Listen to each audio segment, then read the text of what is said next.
pride, what we call ga'ava, and this is a very, very important topic.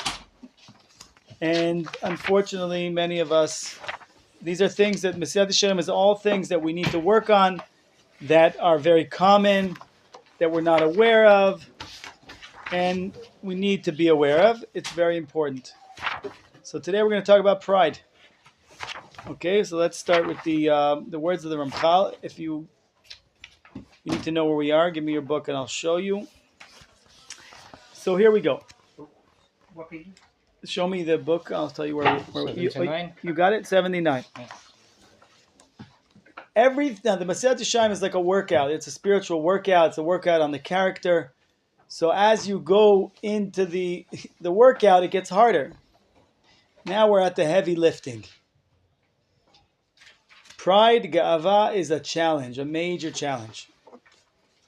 Let's read the words of Ramchal.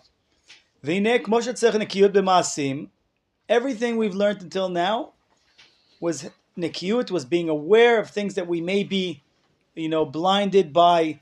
Society says it's okay, or we're bribed because we really want to do it and we have a strong desire for it. Everything we talked about till now was in the world of actions. Okay? Not only do you need to work on your actions, and the actions are much easier. Once you go into the world of your character, your inner world, actions are hard. Right? I'm not going to do that. It's easier than changing a character, changing something inside of you. Not just changing an action, but changing a internal quality of yours. This is hard. It's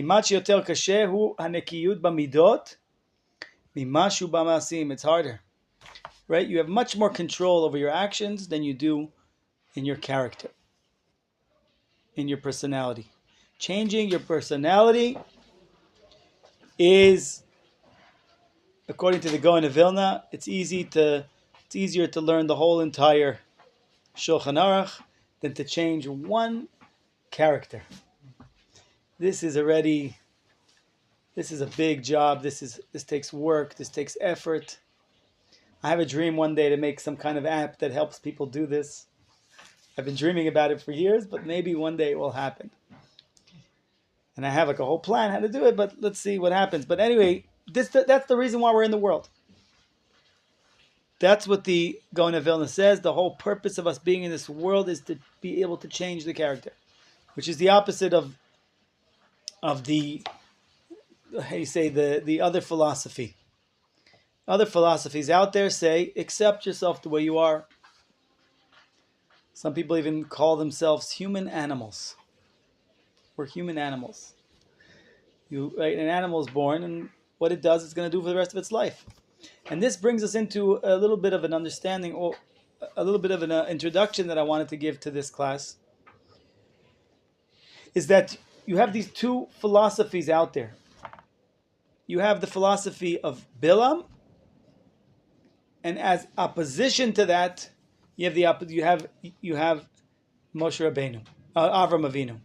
It says in Pirkei Avot, there's three differences between the students of Avram Avinu and the students of Bilam. The students of Avram Avinu, they have Ayin Tova, Nefesh Shvela, Veruach Nemucha. A good eye, Nefesh Shvela, they're humble, and a Ruach Nemucha is they're not running after desires and lust and physical material pleasures. The question is, why does it say, if you want to be a student of Bilam, this is what you got to do? Isn't it easy you don't need to learn it. You want to have taivas, you want to have your desires, it comes natural. Right? But we're learning here that it's a philosophy. It's a sophisticated. The school of Bilam is very sophisticated. It's a philosophy. It's how to look at the world with Ayin Ra'ah, how to be optimistic in a very smart way, how to run after desires and lust and all these things in a very, unfortunately they call the places where they treat women like garbage. the places where women dance nude and all kinds, they call it gentlemen's club. Gentlemen's club, these are violent men's club. They're there looking at a woman like a piece of meat. They're treating her like there's no personality, there's no soul, there's no caring. They're not there to give, they're there to take, they're there to be violent. But they call it gentlemen's club. That's not gentle. And that's what we're talking about. So there's these philosophies that clash, unfortunately. Yaakov and Esav, it's the same idea. They have opposite philosophies on the world. They don't exist together.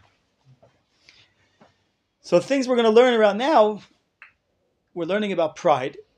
What's the problem? The more pride you have, the better it is. People respect, they teach you when you come to get a job, you come in with security, show confidence, and show how great you are and everything you did.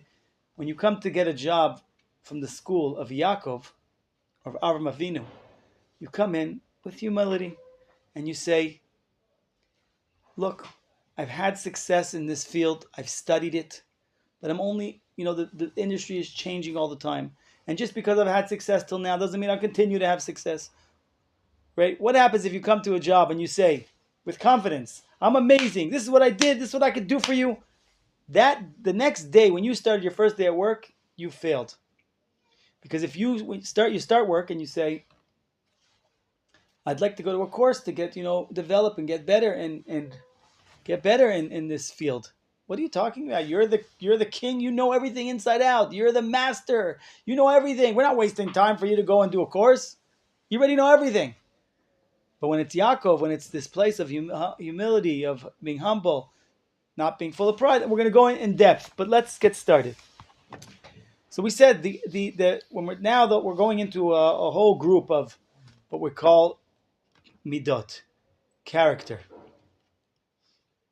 And this is difficult. Why? Ki teva ha-po'ed b'midot yoter mashu po'ed b'masim. In other words, your personality. Yan ha-mezeg v'tchuna hem o mesayim o mitnadim le'gdolim mezeh. Right? It's true. We have certain good characters that were we inherited or that we were born with. But we also have negative characters that we have to change. And we have to fight against it. We have to fight to change. We talked about that in the past. Esav is the words asui in Hebrew. Made, you're perfect. He was born, he had coloring, he had hair. The philosophy is, you're perfect the way you are. You don't need to change. The same way an animal is born, what it does, what it's going to do from the day it's born until it dies. But as human beings, we said Yaakov is the philosophy of Ekev. You are on you start on a very low place. A child is not very sensitive and caring, a baby. Why are you waking up your parents in the middle of the night? Why does everything have to revolve around you? Why does everything have to be instant gratification? Why? The whole world revolves around this baby. That's Ekev, is the lowest part of the heel. Yaakov he was holding on to the heel. Yaakov says, no. You're not perfect the way you are. You start off on a low level, where you're completely selfish and there's no complaints. It's good to be a selfish child. But as you grow, you need to suddenly discover there's other people. There's other, right? Yesh od milvadi. There's more in the world besides me. And for a person to be able to acknowledge that there's actually another person. Wow, there's another person. You think differently. You have desires. You also have, it's easy to talk about, but why is marriage so hard also in this generation? Because of this idea of there's nobody but me. And this is tough. This takes work. Yaakov becomes the heel, the lowest place. The regel, the foot, means hergel, habits, just going after your desires, your instincts, and you become Yisrael. Li rosh. I have a head. I think. I understand.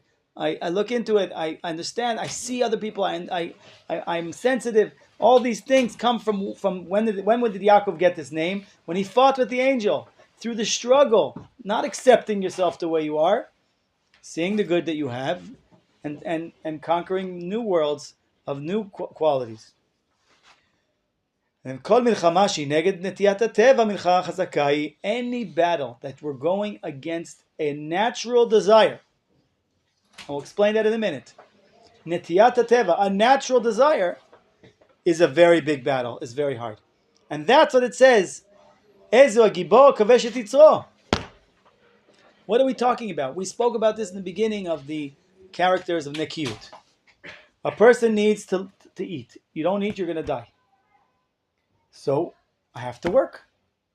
And it's a matter of life and death. And suddenly you start thinking about it. It's a matter of life and death. It's an emergency. It's a crisis. It's right. So you start going into this more. It's a war. Everybody's fighting over the piece of bread. If it's an emergency, if it's a crisis, if it's a war, if it's a matter of life and death, then everything else gets pushed aside. I don't care about anything. I don't care about Torah. I don't care about morality. I don't care about... And what happens? This work becomes the number one thing, and everything else is secondary. And that we spoke about that, the danger of becoming a workaholic. But then we spoke about children.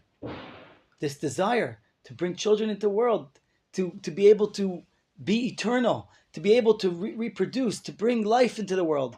We're like God. It's so powerful. Becomes so powerful, we're in danger. Anything that's very, very existential, that's very primary existence, you have to be on guard. After Ramchal gives us the guidelines, it could take you off because it's truth and it's real. I need to eat. I need to bring children. Okay, and then it could take over and swallow up all the other values and all the other important things in life, and therefore you have to always be on guard, especially in things that are very powerful. So here, what are we talking about?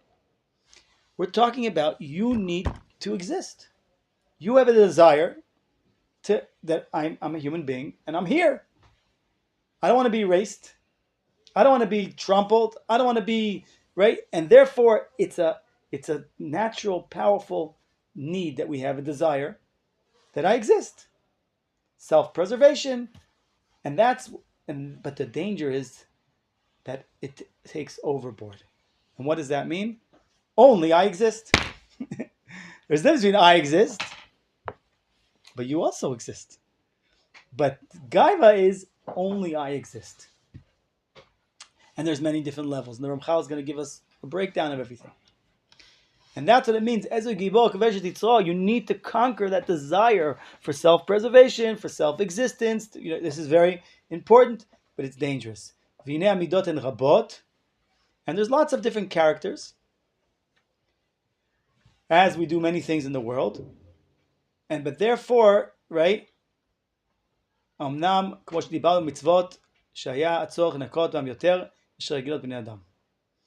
Okay? He says, I spoke about when it came to actions and mitzvahs. Rabbi spoke about Shabbos and Lashon Hara, actions, things, doing. The main ones. We're going to talk about the main ones here. What are the main ones? Today we're going to only talk about Gaiva because it's enough of a topic that it deserves a full class within itself, because it's something that I personally struggle with it a lot. And if the Ramchal is telling us that most of us are not even aware that we should be struggling with it, but it's a challenge. It's a challenge for all of us.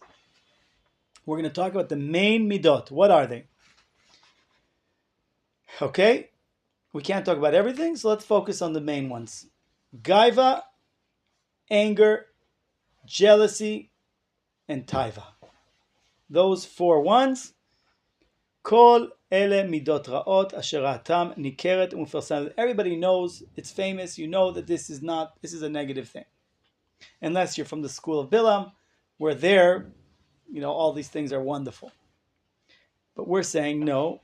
Most people that are thinking people, they know that an angry person is a sick person. Nobody wants to be around them. Somebody who's angry and violent and it's toxic.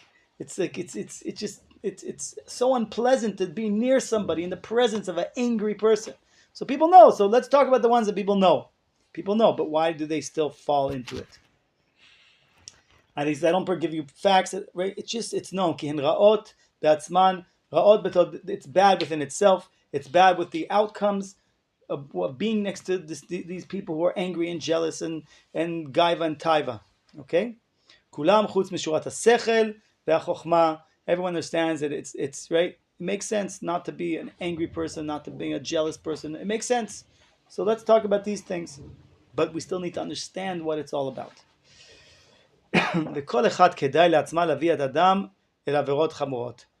This is what it means, that they bring so many negative things come from these characters. Right? People respect someone who has ipuk, who has restraint, who has self-control. People respect that. It's something that is considered a good thing. So here we go. Alagava. He's like, we don't really need to bring you a lot of psukim, but because it's something that's aware. But let's just say it. Veram levavcha v'shachachta et Hashem Elohecha. There's a pasuk straight out in the Torah that you will become so full of yourself that you will forget God. And this is a famous story that the Smag, the rabbi who wrote the Sefer Mitzvot Agadol, he wrote a book of all the 630 mitzvahs, where they're derived from the Torah. And the night before he went to the printing, he had a dream. And they said to him in the dream, how could you have forgotten the most important mitzvah in the Torah? He said, which mitzvah? Gaiva. Veram levavcha v'shachachta et Hashem. That you're not allowed to have gaiva. He woke up in the morning. He says that he was, right? This is the words in the of the Smag. Ba'alei chom halayla. V'hinei ikar yishamer lecha pet yishkach isur gava. Va'etbonen alav b'boker v'hinei yesod gadol hu beirat Hashem v'chibartiv beikarim gdolim bimkoman. And I added the mitzvah of not having gaiva. Okay, so this is shocking. So even great people can forget, and we can fall, and we need to be on guard. This is where Nikiyut is what stuff that we should all be living, but because of either it's accepted in society or we're bribed or whatever the reasons are, we become these. We do it. We get angry. We get pride. We get jealous. The desires take over our life. So how do we do this? Alakas amru zuchan vacha. So I'm bringing you the Ramchal is bringing us first a quick overview of the things we're going to discuss, and then we're going to go one by one. Anger. Anyone who's angry, it's considered like you are idol worshipping. And next class is going to be, we're going to have a whole full hour just on anger, because anger is also a very powerful and worthy subject for us to invest a full hour on it. Today we're talking about pride. Next week we'll talk about anger, and even the right place for anger. It's not just erase it, because obviously there's a place. And what it says in Pirkei Avot, jealousy, taiva, and kavod, the sick demand for respect takes a person out of the world, and everyone understands that. It makes you non-functional, non-social, Okay, we need to kulam echad sureg v'nechiyah. It's all rotten fruit, and we'll start talking about it. Anyone who has, it says one of the things that you should remember, and will help you not to do averas, is zachor shebata mitipas rucha. Remember that you come from a putrid drop. That's the translation, but what does this mean? Remember tipas rucha. What does this mean, this word? Right here we mentioned the word, the idea of tipas rucha means, right, mashu masriach, something smells, something goes rotten. Goes rotten. The same way you know that if you have food, if you don't refrigerate it, it's gonna go rotten. The same thing in our character. We have certain characters, if we do not preserve it, if we do not take certain measurements to take care of these characters, they will go. We're always in danger. We're in danger of becoming rotten. It's just the reality. But so that shouldn't make you depressed. It should make you be on guard. It should make you what are the measurements? What do I got to do? I don't want to get rotten. That's why just remember that you can. Remember that you come from a tipas rucha. You can become rotten. Same way the food As long as it's refrigerated, it stays good, it has a date, 120 years, 180 years, it's okay. But you have to make sure you refrigerate it. Make sure that you take care of it and do the right measurements to keep it fresh. That's the idea. You want to stay fresh. So what is it? Hine klal inyan hagava hu she'ad. Now now we're talking gaiva, right? We're going to talk one by one. Natchil ledaber bam rishon rishon. We're going to start talking about it one by one. The Ramchal is going to bring us 5 different types of pride. And then we can sort of, like we spoke about last week, we spoke about, or 2 weeks ago, we spoke about the liars. It was 3 different types of liars. So now we have 5 different types of pride, of gava, and we could try to see where we fit into this and try to work on it. Okay, so here is the first this is the, how do you say, koteret, the headline. The headline of what is gaiva. Let me give you the big picture of gaiva. And by the way, the Ramchal said on every line in this book, or definitely on each one of these characters, you can write a whole book, because it's the Ramchal is the summary of and conclusion of all the secrets of the Torah, of all the books that have to do with fixing your character. It's all in here in one, encapsulated in very, very, how do you say, tamtzit, in a very concise and essence, an essential way, right? V'ine, what is gaiva? Inyan agava u'sha'adam machshiv atzmo be'atzmo u'bilvavo yidme ki lo navatila. So basically, what does that mean? A person values himself through himself. In other words, that's number one. It has 2 parts. Number one, you value yourself within yourself, which means,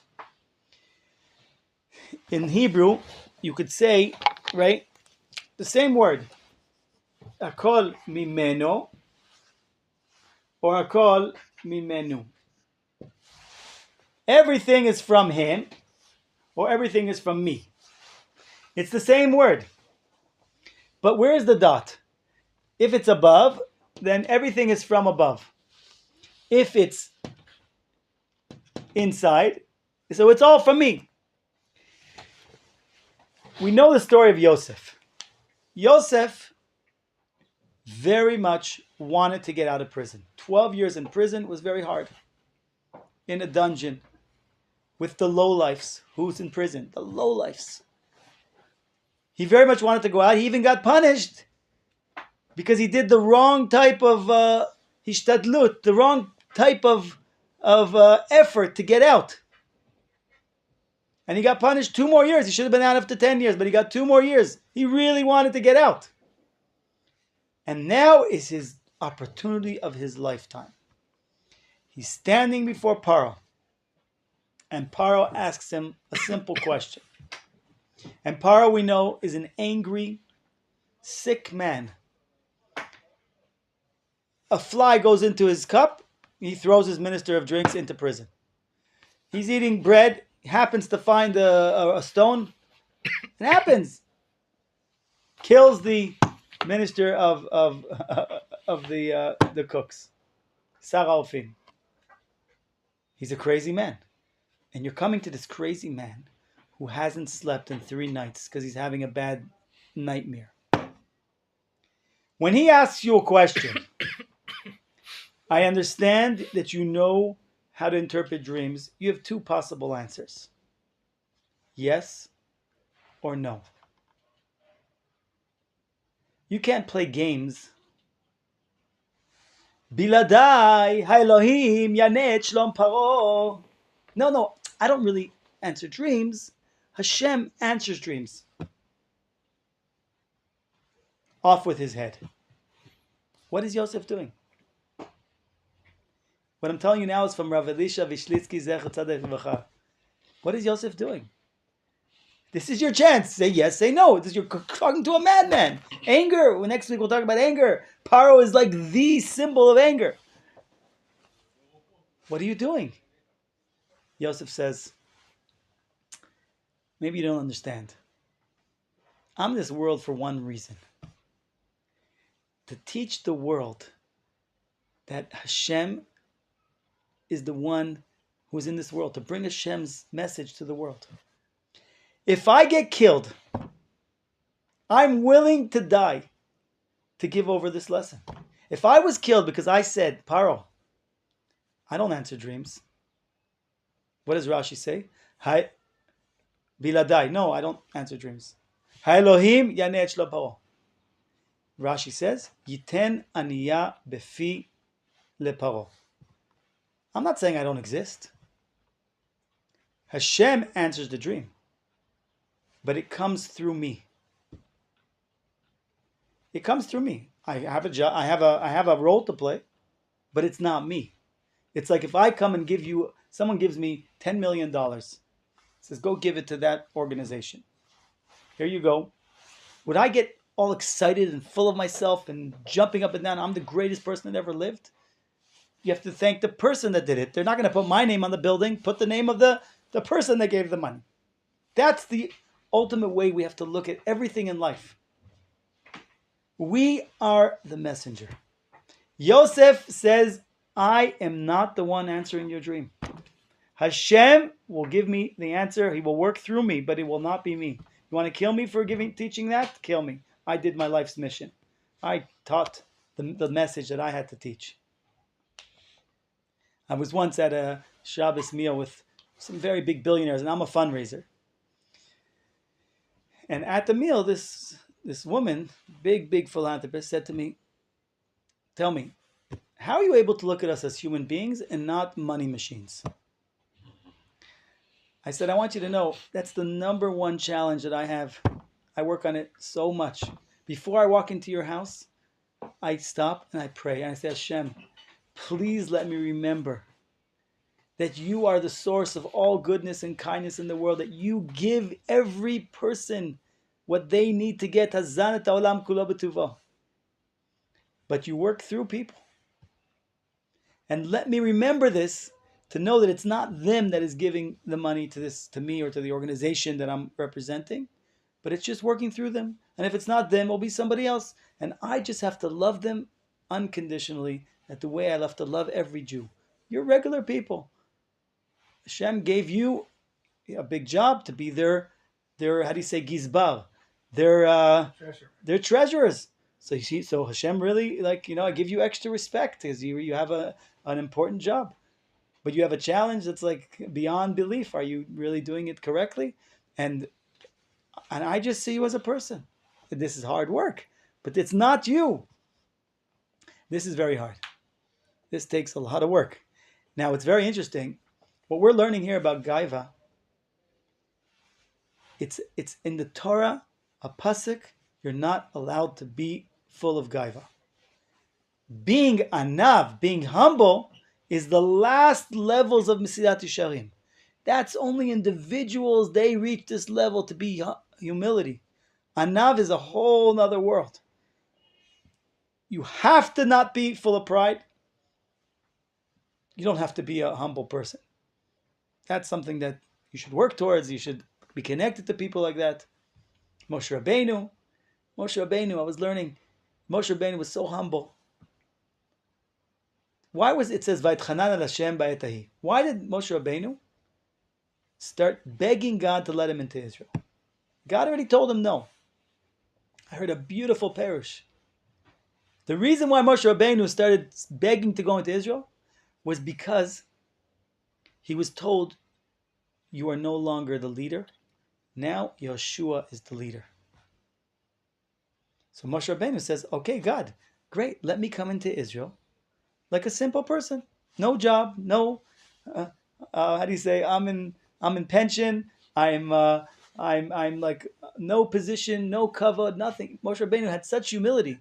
We have to understand, it says in the Gemara, that before I got the kavod of being the leader, if someone would say to me, come be the leader, I would take boiling water and pour it at him. No way, I don't want the headache. What do I need the hassle? But once I became the leader, if somebody tries to take me down, I will take 2 lions and release them to rip him apart. Nobody's taking me down from once you had a taste of the power and the authority and the position, You see what people are willing to do, politicians, for that, position. They'll sell out their values, they'll do anything. Not, unfortunately. Moshe Rabbeinu? No. He was so humble, it completely did not exist. Any matter of, we see that we learned it from Shaul, because Shaul, he didn't want to be the leader. No. He told Shmuel, and he didn't tell anybody even after they told him you're going to be the leader. Once he became the leader, and then Hashem said, now it's David HaMelech's turn. He did not want to, didn't want to let go. But Moshe Rabbeinu, zero. He was like the Torah says about him, Anav mikol adam apnei adama. He was more humble than any person on the face of the earth. Okay, so we said, so the first one, so let me just give you another description from my rabbi, Rav Shlomo Aviner. What is gava? Pride is, listen to this, you become so drunk in your positive qualities that you stop becoming more positive. You're in this world to grow, to develop, to advance. As soon as you think, I am so great, there's no one greater than me, at that moment, immediately, you stop moving forward. You have stopped growing, you stop, and that happens all the time. Why do businesses go like this and like this? It's a natural thing. Businesses, they succeed and then suddenly they go down. Because they get so excited about the success, they stop planning. I heard a beautiful parish about this, how the moon says to the sun, teach me. You're so full of light. You're beaming. You're always bright. Teach me, how do I do it? No problem. I'll give you a course. And the moon starts to grow, and the moon becomes full. Then the moon says to the sun, thanks you very much. I got this. Like the guy looking for parking. God, if you give me a parking spot, I'll do this, I'll do this, I'll do that, I'll change it. There's the parking. God, thanks. I istadalti. I figured it out on my own. No, you don't need to help me. The moon says, it's fine, I'll work it out on my own.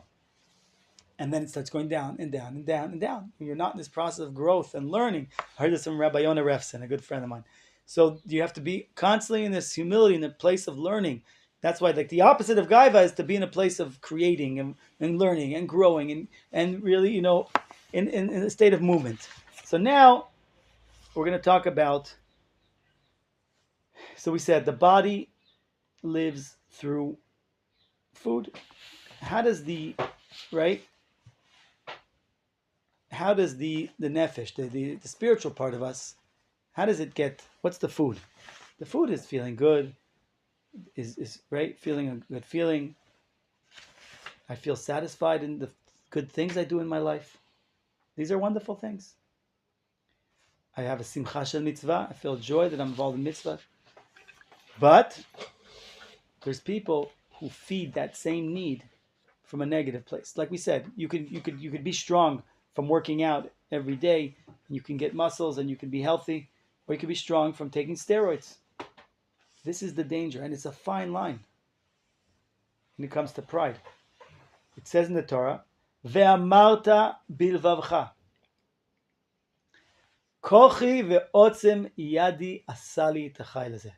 The Ran says a mitzvah to say, wow, I'm so incredible.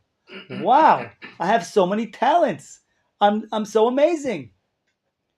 You can say that as long as there's another statement that follows that statement. V'zacharta ki hu noten lecha koach la'asot chai. I'm so incredible. I can't believe the talent that I used to create this thing or to build this business or to whatever the subject is. Thank you, Hashem, for giving me the ability, for giving me this talent, for giving me this ability, giving me these ideas. Where did the ideas come from? Where did the strength come from? Where did everything come from? It came from you. So that fine line, I'm so amazing. Thank you, Hashem, for allowing me to be this person and to do this and to think of these ideas and be able to apply them and to, this is incredible, okay? So, and the danger of pride is more danger than anything else, because you eat 4 ice creams, 5, pizzas, you're done. Yeah, how much can you keep going? But this desire for pride, it doesn't end, right? I need people around me to tell me how great I am, and I need to be seen, and I need to be, but here, now we're going to talk about the different levels. We said there's 5 different types of pride. People have pride. So, Ve'omnam ze'achol imasher b'svarot rabot. Why do people have pride? It could come from different reasons. One is, yesh mi she'yachshov atzmo ba'al sechel. Some people, it's because I'm so smart. Okay? And basically, what is pride? Pride is where your imagination takes over and blows out of proportion whatever you have. So it comes from a real place. Like maybe you are a little bit smart, but suddenly you become the genius that ever lived, Einstein. You became like the developer of like, right? And this is what happens. V'yesh, another person thinks he's beautiful. Well, if I'm so beautiful, everyone has to look at me. I need to be seen. V'yesh yachshav atzmo nichbad, or I'm important. Right? Or v'yesh yachshav atzmo gadol, I'm great or wise. In other words, any good thing in the world, whatever it is, im yachshav adam sheyeshno bo, if you think that this is, I got it, I'm the smartest person, I am the most beautiful person, I am all this list of all the good things, anything where it's good, you should know you are in danger. Lipol b'shachat zeh shel ga'ava. Why? Because achrei shekava adam bilbavo, when a person made this decision in his heart, right? Now there's different revelations of pride, but when a person made this decision, internal decision, then there's many negative things that come from it, and we're going to talk about that now. Okay? And basically, like we said, Gaiva comes from I exist. So if I exist, I have to be different. I have to be revolutionary. I have to come up with new ideas that nobody came up with. It's the opposite of the mitzvahs, Torah and mitzvahs. You come to learn, you need to first listen to what they're saying. You have to do what the mitzvahs that everyone else does. Suddenly the only reason why we're unique is because we're all servants of Hashem and because God looks at us as unique. But we don't need to be unique as far as to stand out and to be like people have to notice us, be able to see us, and people have to acknowledge us. If you have an internal world, my rabbi says, like, if a person would understand how much work it takes for each individual to grow and to develop himself, you would be too busy and not have time to see what other people have to be doing. Every time you're critical or you're seeing the bad in other people, it's because you're not doing the work you need to be doing for yourself. Because if you're really doing the work, you'd be too busy. I have like a full-time job on trying to develop myself and become a better person. So I'm too busy. I can't see what else you're not doing because I'm busy and trying to figure out what I'm not doing right. It's like the Rabbi Salant said, there's two ways to be greater than somebody. You could either dig that person a hole or build yourself a mountain. Build yourself a mountain. But that takes work to build a mountain. But to dig someone a hole, that's easy. So all you got to do is show that everyone around you is worthless, and now you're full of value. And this is what happens. So he said, Omnam yachol imashech b'svarot shonot. Right? Now we're going to go into the 5 types of gaiva. 1. The first one, and the Ramchal, the Ramchal is sort of making a joke. He's expanding it, but this is the way it is. There's the first one. The first one is a guy who thinks in his heart, wait, I'm so important. Everyone has to praise me. So I just have to act in a way that people understand that I'm different, that understand that I'm important, that they need to see that I'm different. So therefore I have to walk different. I have to talk different. I have to sit different. They have to see, whoa, there's something different here. Because they need to acknowledge me. Right? So the first one, that I have something right, my behavior has to be different. And I can't fit in to society. So it has to be noticed physically in the way he talks, the way he walks. He can't walk fast. He has to walk, very slow in a strange way. Like, well, who's that? Somebody walking, in a strange way. V'lo yeshev ela parkedan. He has to sit a certain way with his feet up. Ooh, this is an important person. And when he gets up, he has to like as if his whole body is like metal. Like, here he goes. He's gonna move. He's gonna move. Everybody, let the trumpets go. He's gonna move. And when he speaks, he throws out these like half sentences. Abracadabra. What did he say? What did it mean? Right? Because he's this important person. He speaks like these ways, right? This is the way he acts. And unfortunately, it sounds like a joke, but it exists. It exists. That's the first one. The second one, and again, the way he dressed, the way he acts, everything he has to be seen. The second one, the person feels like he constantly has to be mashpia. He has to be making a dent. He has to be a mashpia. I am here to change the world. You can't just be there hanging out with people. No, he's there. He has to change everybody.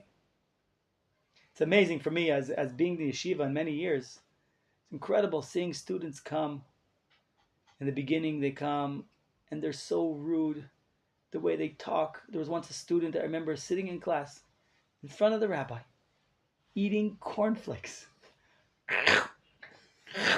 Loud in front of the rabbi. My rabbi, Rav Shlomo Aviner, I'm sitting there. I'm like, I can't believe it. And disturbing questions,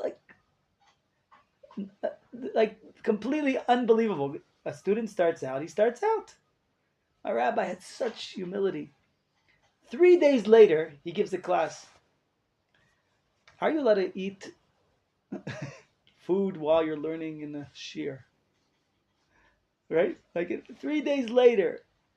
By the way, while there was lunch, he gives a little shir. So he gives a shir about whether you should it's okay in class to eat food in front of you, like to eat in the middle of the class while you're learning. What was the answer? You're not allowed to while you're sitting in the class. Again, I don't remember the whole.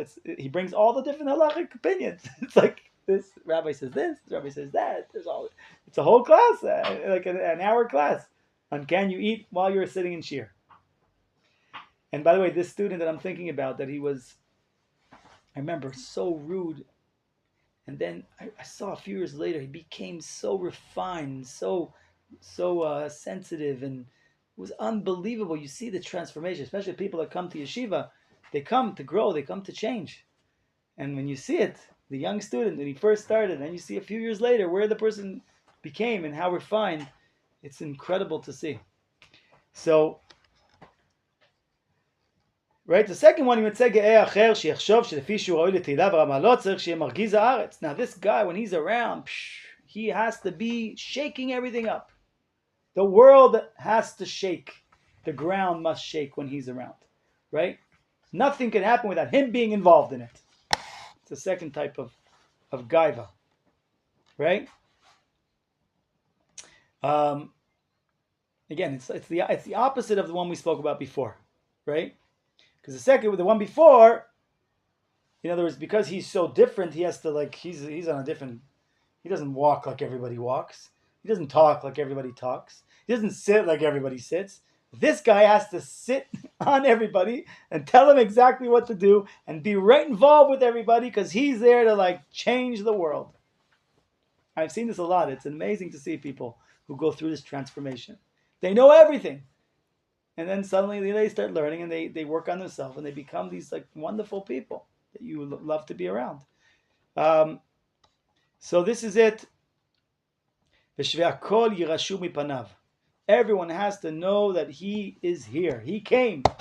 Right? There's you see all these places that they're like, I was here. Avi was here. Or Shmulik was here. Okay, wow, he's here. Right? They have to make these huge graffiti everywhere. I was here. Right? Nobody can convince him. Nobody can ask him to do anything. And by the way, me as a fundraiser, every single time I go, I must have a big challenge with Gaiva. Because every single time I go out to fundraise, I go out and I'm like, I'm ready to conquer the world.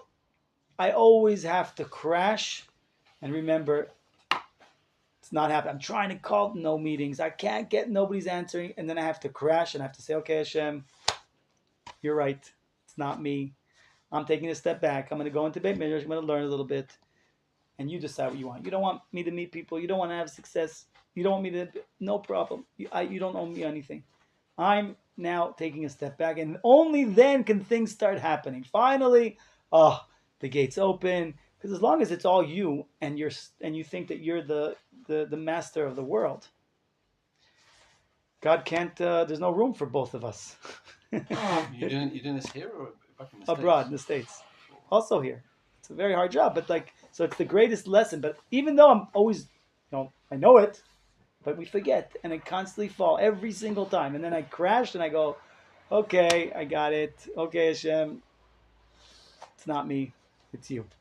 It's hard because when you get that money to give that 10 million to that person, you're in danger of thinking it's you. It's not me. We are a shaliach.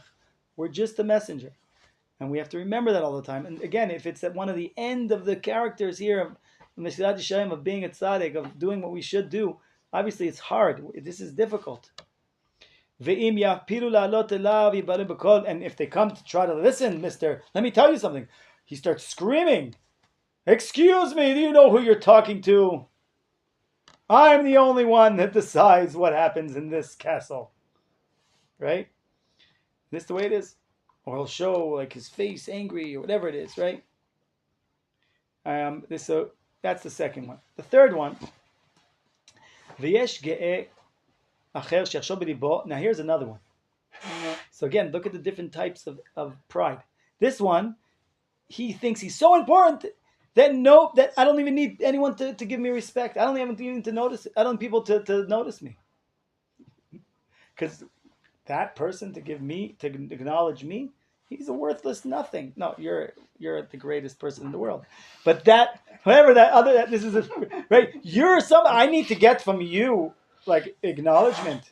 Then like you're nothing. Everyone's a nothing in his eyes. So therefore, right? So this person acts like such a humble person. So he acts like he's humble. Right? I don't need respect. I don't need anything. So outwardly he's saying, no, don't respect me. Inwardly he's like, yes, more. Look at now they're looking at me. I'm this humble person. Right?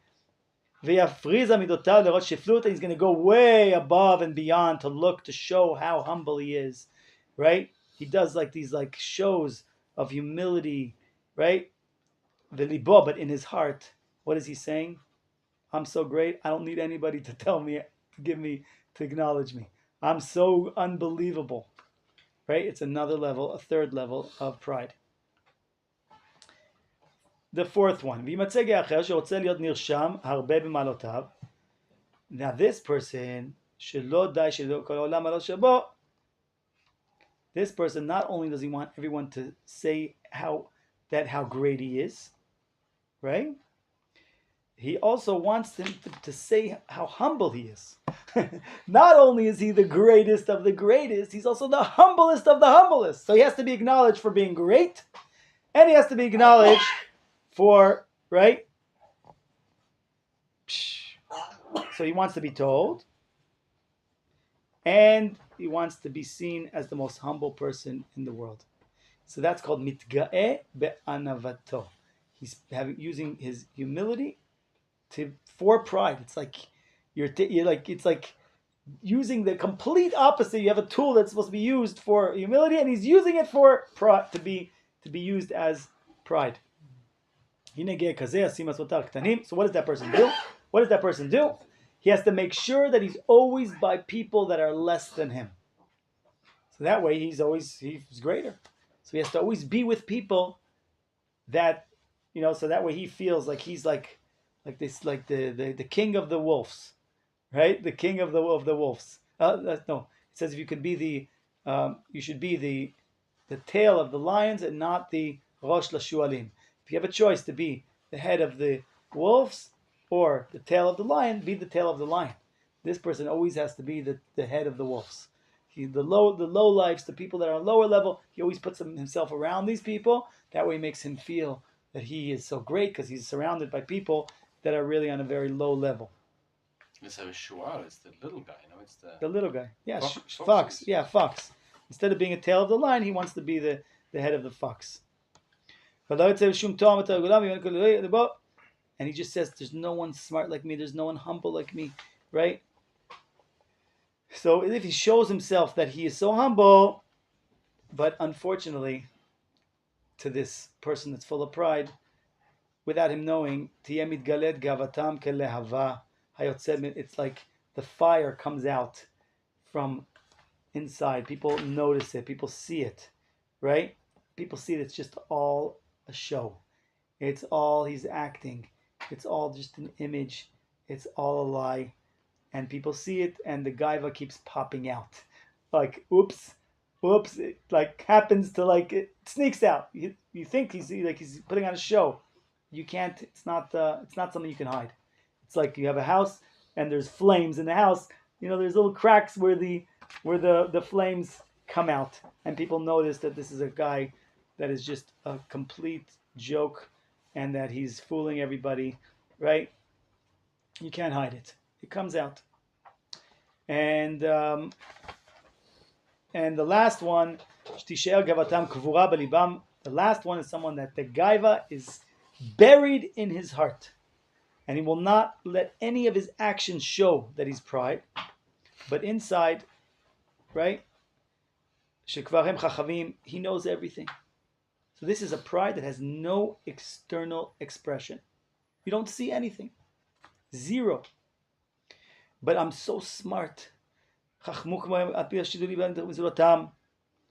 I'm the only one that knows everything, and nobody knows anything but me. So basically, and this is very dangerous, especially today. Today, you look on the internet, you want to learn about something.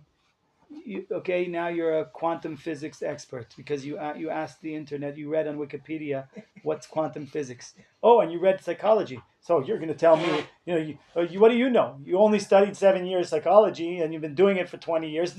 Let me teach you psychology. I watched the YouTube shorts for 3 minutes and I saw what psychology is about, and I'll teach you about psychology.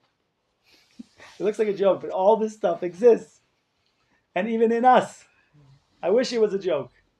But this, if the Ramchal is saying these are things we all do and we're not aware of it, we all fall into these things. Pride is a danger, and it's a Torah prohibition.